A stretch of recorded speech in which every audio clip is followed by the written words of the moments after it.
Federalist 63. The Senate continued. For the Independent Journal. Hamilton or Madison. To the people of the State of New York. A fifth desideratum illustrating the utility of a Senate is the want of a due sense of national character. Without a select and stable member of the government, the esteem of foreign powers will not only be forfeited by an unenlightened and variable policy proceeding from the causes already mentioned, but the national councils will not possess that sensibility to the opinion of the world which is perhaps not less necessary in order to merit than it is to obtain its respect and confidence. An attention to the judgment of other nations is important to every government for two reasons. The one is that, independently of the merits of any particular plan or measure, it is desirable, on various accounts, that it should appear to other nations as the offspring of a wise and honorable policy. The second is, that in doubtful cases, particularly where the national councils may be warped by some strong passion or momentary interest, the presumed or known opinion of the impartial world may be the best guide that can be followed. What has not America lost by her want of character with foreign nations? And how many errors and follies would she not have avoided, if the justice and propriety of her measures had, in every instance, been previously tried by the light in which they would probably appear to the unbiased part of mankind? Yet, however requisite a sense of national character may be, it is evident that it can never be sufficiently possessed by a numerous and changeable body. It can only be found in a number so small that a sensible degree of the praise and blame of public measures may be the portion of each individual, or in an assembly so durably invested with public trust that the pride and consequence of its members may be sensibly incorporated with the reputation and prosperity of the community. The half-yearly representatives of Rhode Island would probably have been little affected in their deliberations on the iniquitous measures of that state by arguments drawn from the light in which such measures would be viewed by foreign nations, or even by the sister states, whilst it can scarcely be doubted that if the concurrence of a select and stable body had been necessary, a regard to national character alone would have prevented the calamities under which that misguided people is now laboring. I add as a sixth defect the want, in some important cases, of a due responsibility in the government to the people arising from that frequency of elections which in other cases produces this responsibility. This remark will, perhaps, appear not only new, but paradoxical. It must nevertheless be acknowledged, when explained, to be as undeniable as it is important. Responsibility, in order to be reasonable, must be limited to objects within the power of the responsible party, and in order to be effectual, must relate to operations of that power, of which a ready and proper judgment can be formed by the constituents.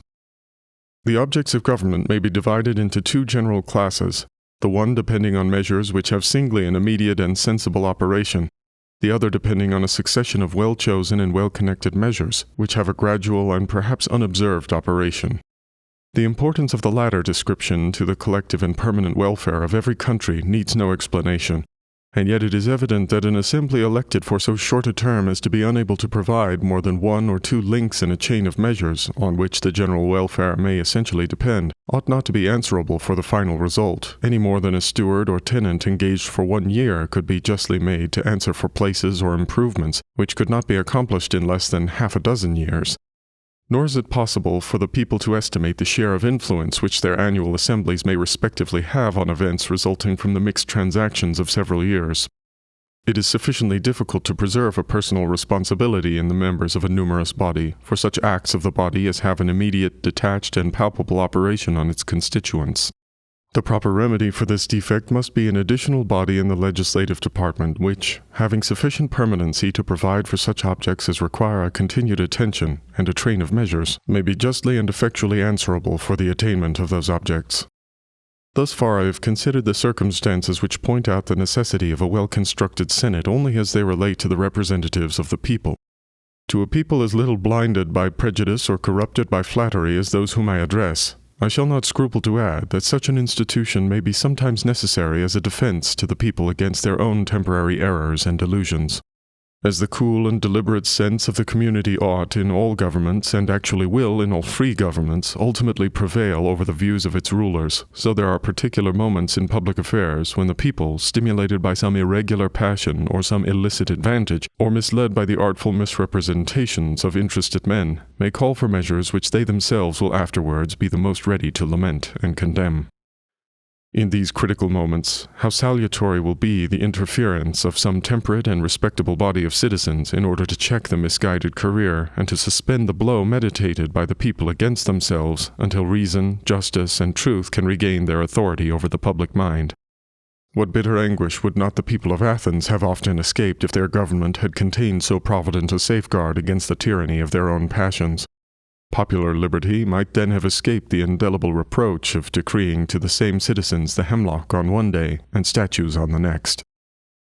It may be suggested that a people spread over an extensive region cannot, like the crowded inhabitants of a small district, be subject to the infection of violent passions or to the danger of combining in pursuit of unjust measures. I am far from denying that this is a distinction of peculiar importance. I have, on the contrary, endeavored in a former paper to show that it is one of the principal recommendations of a confederated republic. At the same time, this advantage ought not to be considered as superseding the use of auxiliary precautions. It may even be remarked that the same extended situation, which will exempt the people of America from some of the dangers incident to lesser republics, will expose them to the inconveniency of remaining for a longer time under the influence of those misrepresentations which the combined industry of interested men may succeed in distributing among them. It adds no small weight to all these considerations to recollect that history informs us of no long-lived republic which had not a senate. Sparta, Rome, and Carthage are, in fact, the only states to whom that character can be applied. In each of the first two there was a senate for life. The constitution of the senate in the last is less known. Circumstantial evidence makes it probable that it was not different in this particular from the two others. It is at least certain that it had some quality or other which rendered it an anchor against popular fluctuations, and that a smaller council, drawn out of the senate, was appointed not only for life, but filled up vacancies itself. These examples, though as unfit for the imitation as they are repugnant to the genius of America, are, notwithstanding, when compared with the fugitive and turbulent existence of other ancient republics, very instructive proofs of the necessity of some institution that will blend stability with liberty.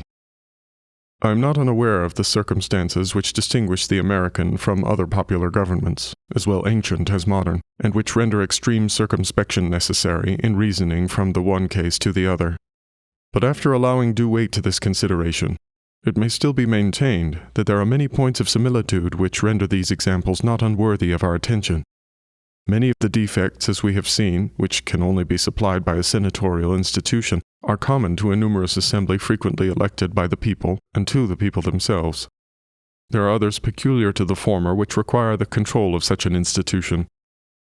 The people can never willfully betray their own interests, but they may possibly be betrayed by the representatives of the people, and the danger will be evidently greater where the whole legislative trust is lodged in the hands of one body of men than where their concurrence of separate and dissimilar bodies is required in every public act.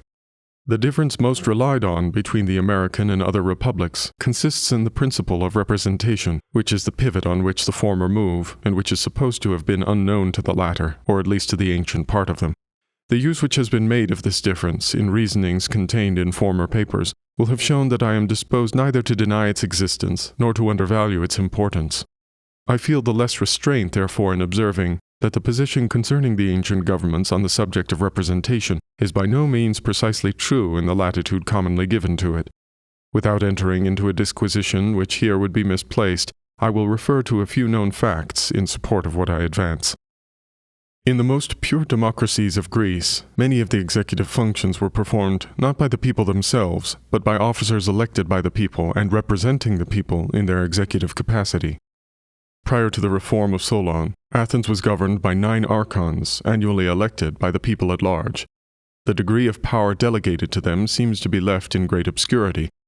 Subsequent to that period, we find an assembly, first of 4 and afterwards of 600 members, annually elected by the people, and partially representing them in their legislative capacity, since they were not only associated with the people in the function of making laws, but had the exclusive right of originating legislative propositions to the people. The Senate of Carthage also, whatever might be its power, or the duration of its appointment, appears to have been elective by the suffrages of the people. Similar instances might be traced in most, if not all, the popular governments of antiquity. Lastly, in Sparta, we meet with the ephori, and in Rome with the tribunes, 2 bodies, small indeed in numbers, but annually elected by the whole body of the people and considered as the representatives of the people almost in their plenipotentiary capacity. The Cosmi of Crete were also annually elected by the people, and have been considered by some authors as an institution analogous to those of Sparta and Rome, with this difference only, that in the election of that representative body, the right of suffrage was communicated to a part only of the people. From these facts, to which many others might be added, it is clear that the principle of representation was neither unknown to the ancients nor wholly overlooked in their political constitutions. The true distinction between these and the American governments lies in the total exclusion of the people in their collective capacity from any share in the latter, and not in the total exclusion of the representatives of the people from the administration of the former. The distinction, however, thus qualified, must be admitted to leave a most advantageous superiority in favor of the United States. But to ensure to this advantage its full effect, we must be careful not to separate it from the other advantage of an extensive territory. For it cannot be believed that any form of representative government could have succeeded within the narrow limits occupied by the democracies of Greece. In answer to all these arguments suggested by reason, illustrated by examples, and enforced by our own experience, the jealous adversary of the Constitution will probably content himself with repeating that a Senate appointed not immediately by the people, and for the term of 6 years, must gradually acquire a dangerous preeminence in the government, and finally transform it into a tyrannical aristocracy. To this general answer, the general reply ought to be sufficient, that liberty may be endangered by the abuses of liberty, as well as by the abuses of power, that there are numerous instances of the former as well as of the latter, and that the former, rather than the latter, are apparently most to be apprehended by the United States, but a more particular reply may be given. Before such a revolution can be effected, the Senate, it is to be observed, must in the first place corrupt itself, must next corrupt the state legislatures, must then corrupt the House of Representatives, and must finally corrupt the people at large. It is evident that the Senate must be first corrupted before it can attempt an establishment of tyranny. Without corrupting the state legislatures, it cannot prosecute the attempt, because the periodical change of members would otherwise regenerate the whole body. Without exerting the means of corruption with equal success on the House of Representatives, the opposition of that co-equal branch of the government would inevitably defeat the attempt. And without corrupting the people themselves, a succession of new representatives would speedily restore all things to their pristine order. Is there any man who can seriously persuade himself that the proposed Senate can, by any means possible within the compass of human address, arrive at the object of a lawless ambition through all these obstructions? If reason condemns the suspicion, the same sentence is pronounced by experience. The Constitution of Maryland furnishes the most apposite example. The Senate of that state is elected, as the federal Senate will be, indirectly by the people, and for a term less by 1 year only than the federal Senate. It is distinguished also by the remarkable prerogative of filling up its own vacancies within the term of its appointment, and, at the same time, is not under the control of any such rotation as is provided for the federal Senate. There are some other lesser distinctions which would expose the former to colorable objections that do not lie against the latter. If the federal Senate, therefore, really contained the danger which has been so loudly proclaimed, some symptoms at least of a like danger ought by this time to have been betrayed by the Senate of Maryland, but no such symptoms have appeared. On the contrary, the jealousies at first entertained by men of the same description with those who view with terror the correspondent part of the federal Constitution have been gradually extinguished by the progress of the experiment, and the Maryland Constitution is daily deriving from the salutary operation of this part of it a reputation in which it will probably not be rivaled by that of any state in the Union. But if anything could silence the jealousies on this subject, it ought to be the British example. The Senate there, instead of being elected for a term of 6 years, and of being unconfined to particular families or fortunes, is an hereditary assembly of opulent nobles. The House of Representatives, instead of being elected for 2 years and by the whole body of the people, is elected for 7 years, and, in very great proportion, by a very small proportion of the people. Here, unquestionably, ought to be seen in full display the aristocratic usurpations and tyranny which are at some future period to be exemplified in the United States. Unfortunately, however, for the anti-federal argument, the British history informs us that this hereditary assembly has not been able to defend itself against the continual encroachments of the House of Representatives, and that it no sooner lost the support of the monarch than it was actually crushed by the weight of the popular branch. As far as antiquity can instruct us on this subject, its examples support the reasoning which we have employed. In Sparta, the Aphori, the annual representatives of the people, were found an overmatch for the Senate for life, continually gained on its authority, and finally drew all power into their own hands.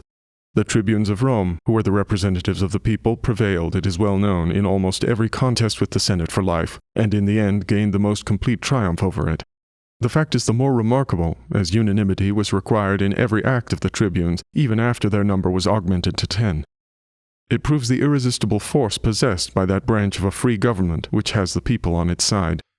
To these examples might be added that of Carthage, whose Senate, according to the testimony of Publius, instead of drawing all power into its vortex, had, at the commencement of the Second Punic War, lost almost the whole of its original portion. Besides the conclusive evidence resulting from the assemblage of facts that the federal Senate will never be able to transform itself by gradual usurpations into an independent and aristocratic body, we are warranted in believing that if such a revolution should ever happen from causes which the foresight of man cannot guard against, the House of Representatives, with the people on their side, will at all times be able to bring back the Constitution to its primitive form and principles. Against the force of the immediate representatives of the people, nothing will be able to maintain even the constitutional authority of the Senate, but such a display of enlightened policy and attachment to the public good as will divide with that branch of the legislature the affections and support of the entire body of the people themselves. Publius.